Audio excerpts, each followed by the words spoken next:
आमर आज पुनापानी पंचायत रे पिठा प्रोग्राम अनुष्ठित होता एमर ब्लॉक रो एपीओ एवं बड़ बाबू केसीओर तथा समस्त ब्लॉक स्टाफ माने जोगदे आमर पंचायत रो वार्ड मेंबर माने आसिथिले प्रत्येक वार्ड रो आमर एसएचजी माँ माने आसिथिले आमर पुनापानी पंचायत रो भाई भौणी माने समस्ते आसिथिले एवं आज यही पिठा प्रोग्राम रे आमर 83 जन को मधुबाबू पेंशन दिगला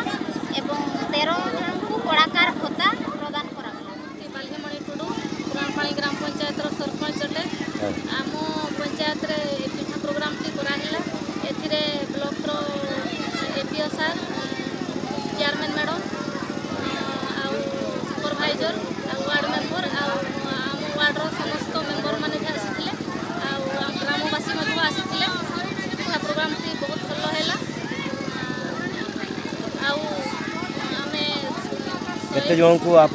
भत्ता प्रदान कले आमे 106टी भत्ता आसीथिला सेथिरु 82टी को आमे बांटिलु आ केते जन आसी नथिले से मानकु पर हेले मध्य आमे देई देबु आ कलाकार भत्ता मान मध्य आमे देलु मात्र 16 जन 13 जन आसीथिले आ परे मध्य समान देई देबु।